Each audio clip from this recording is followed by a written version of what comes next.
안녕하세요. 저는 결혼한 지 이제 3년 된 30대 여성입니다. 며느리 도리를 요구하는 시모와 남편 때문에 고생하다 화끈하게 끝내버린 제 이야기를 해볼까 합니다. 저는 고등학교를 졸업하자마자 백화점에서 일을 시작했습니다. 공부에는 흥미가 없었고 학교에 가지 않는다면 부모님께 손 벌리지 않는 게 맞다고 생각했기 때문이었어요. 다행히 저희 부모님은 언제나 제 결정과 선택을 존중해 주시는 분들이었기 때문에 가능한 일이었네요. 판매업은 제 적성에 잘 맞았고 지금까지 올해의 직원으로 3번이나 뽑혔습니다. 백화점과 집만 반복하는 제 일상을 외롭게 본 친구 한 명이 지금의 남편을 저에게 소개해 주었습니다. 저는 가벼운 마음으로 나간 소개팅 자리였지만 저보다 7살이나 많은 남편은 진지하게 결혼 상대를 찾고 있었다고 해요. 사실 저는 연애를 한 번도 해본 적이 없었기 때문에 적극적인 남편의 구애에 어떻게 밀고 당기기를 해야 할지조차 몰랐습니다. 그저 저를 많이 사랑해주는 남편이 고맙고 좋아서 저도 결혼을 결심하게 되었어요. 남편에게는 4살 터울의 형이 있어요. 그 형도 이미 결혼을 했고 아이도 있습니다. 문제는 큰형님하고 시모의 사이가 좋지 않아요. 그렇다 보니 시모는 새로 보는 둘째 며느리인 저에게 기대가 아주 컸던 것 같습니다. 저에게 첫째, 걔는 며느리 도리 같은 건 모른다면서 넌 다르지 않냐고 은근히 저를 압박하더라고요.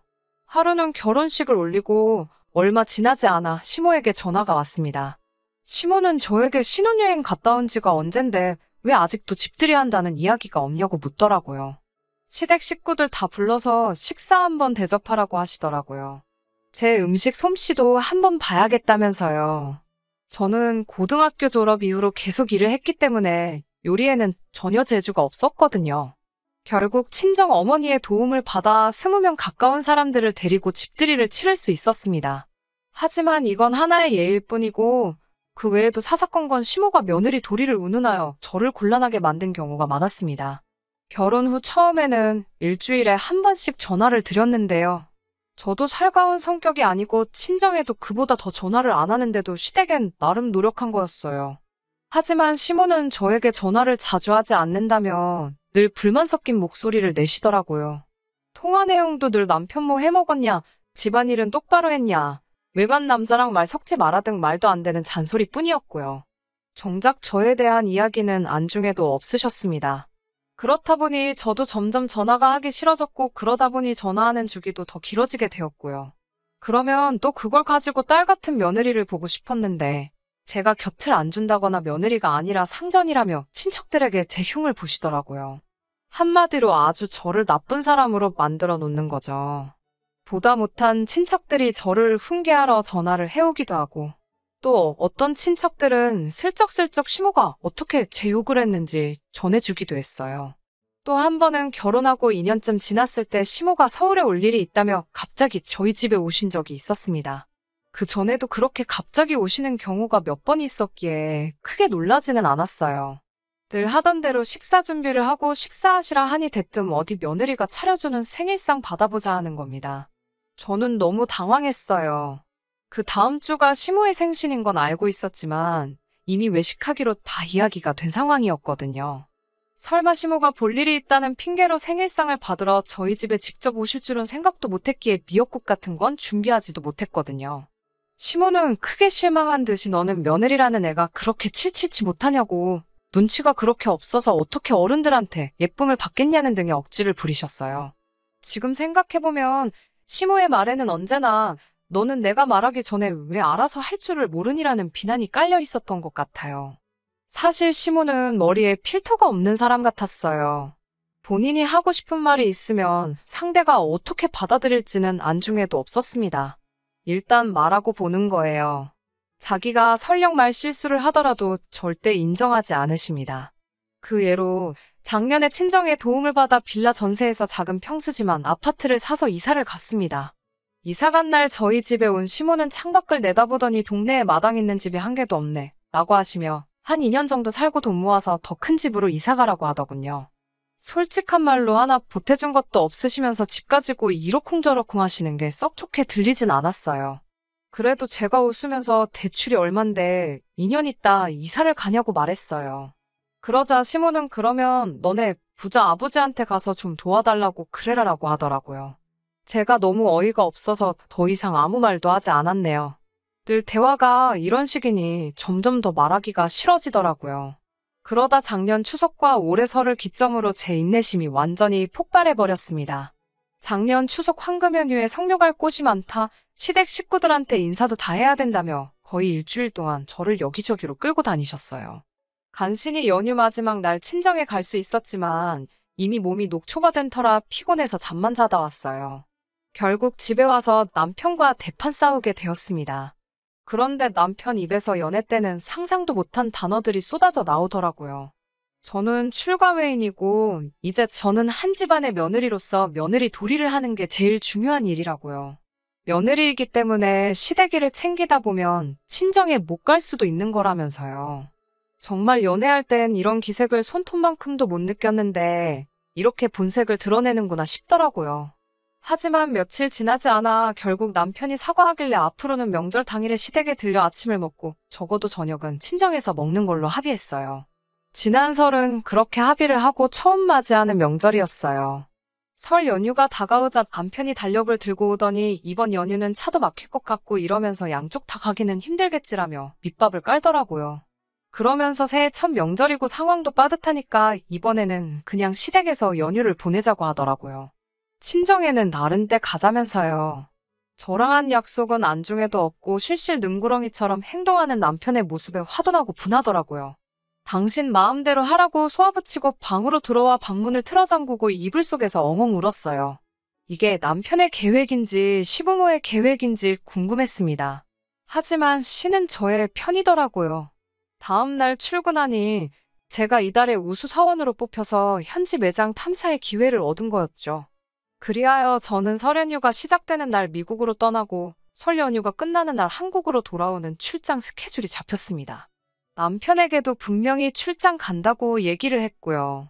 출국 하루 전 열심히 짐을 싸고 있었지만 남편의 태도는 마치 제가 생쇼를 한다는 식이었어요. 그러던지 말던지 저는 다음 날 새벽 남편이 일어나기도 전에 공항으로 향했습니다.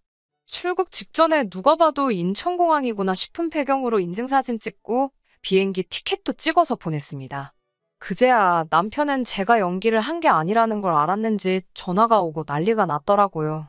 저는 그냥 전화를 꺼버렸습니다. 어차피 비행기 안에서는 핸드폰이 터지지도 않으니깐요. 10시간 넘는 비행 끝에 미국에 도착해서 전원을 켜니 남편에게 여러 통의 연락이 와 있었습니다. 그리고 그중에 이혼 어쩌고가 있더라고요. 네가 며느리가 맞냐? 도대체 개념은 어디다 팔아먹은 거냐? 그 문자들을 딱 보는 순간 마음속에 단 하나 남아있던 작은 불씨가 꺼지는 것 같았습니다.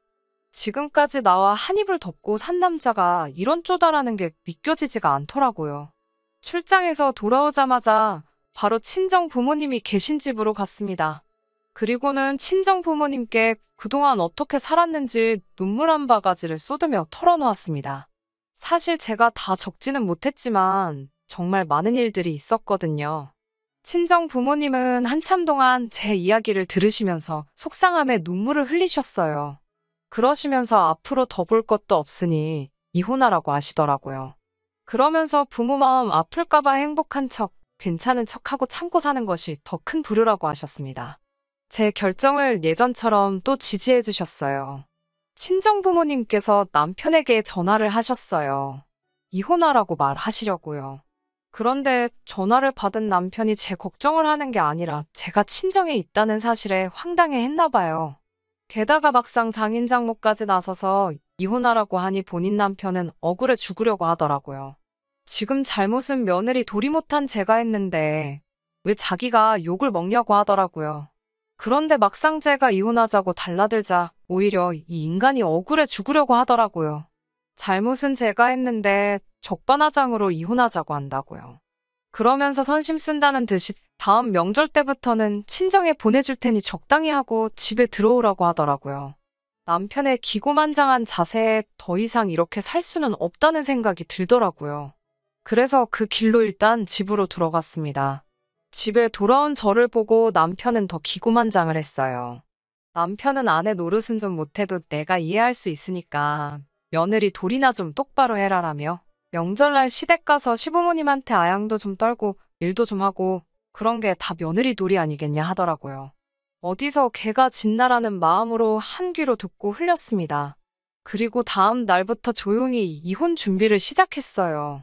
친구 소개로 무료 법률 상담을 받은 뒤 서류 준비부터 시작했어요. 결혼한 시간이 길지 않았기에 재산 분할 자체는 어려울 게 없었고요. 그렇게 완벽하게 서류 준비를 한 뒤 싱크대 위에 사인까지 해서 올려놨습니다. 그걸 발견한 남편 얼굴이 점점 하얘지더니 나중엔 거의 파랗게 질리더라고요. 제가 며느리돌이가 뭔지도 모르겠고 더 어떻게 잘할 수 있는지도 모르겠다고 했어요. 아이도 없는데 망설일 이유 없으니 이쯤에서 각자 갈 길 가자고요. 그러자 남편은 화를 내며 제 마음을 돌리려고 하더라고요. 하지만 사람은 죽어서도 변하기 어렵고 재활용도 안 되는 것이니 저는 과감하게 처분하기로 마음먹었습니다. 그제서야 상황을 전달받은 시부모님한테 번갈아가며 전화가 오더라고요. 이제 명절 때는 꼭 친정에 보내줄 테니 너도 그쯤 했으면 그만하라고요. 그래서 저도 이번엔 참지 않고 시모에게 어머님이야 적당히 좀 하시라고 한마디 사붙였습니다. 어머님 아들은 뭐 사위 노릇 똑바로 한 줄 아냐고요. 그리고 어머님도 저한테 언제 시어머니 돌이 제대로 하신 적 있냐고 따져 물었어요. 아들 부부 이사 가는데 돈 1,000만 원도 못 보태주시면서 뭘 그렇게 며느리 도리를 찾으시냐고 우리 각자 자기 할 도리나 똑바로 하고 살자고 했네요. 시모가 어버버하는 소리가 전화기 너머로 들리는데 어찌나 속이 시원하던지요. 결국 저는 자유의 몸이 되었고 남편은 다시 시부모 집으로 들어갔다고 해요.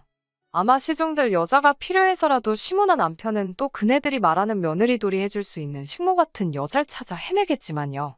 저는 이제 제 인생을 즐기고 저희 부모님과 행복하게 살려고 합니다. 끝까지 들어주셔서 감사합니다. 오늘의 사연은 여기까지입니다. 구독과 좋아요, 알람 설정 부탁드리고 더 좋은 사연으로 다시 찾아뵙겠습니다. 감사합니다.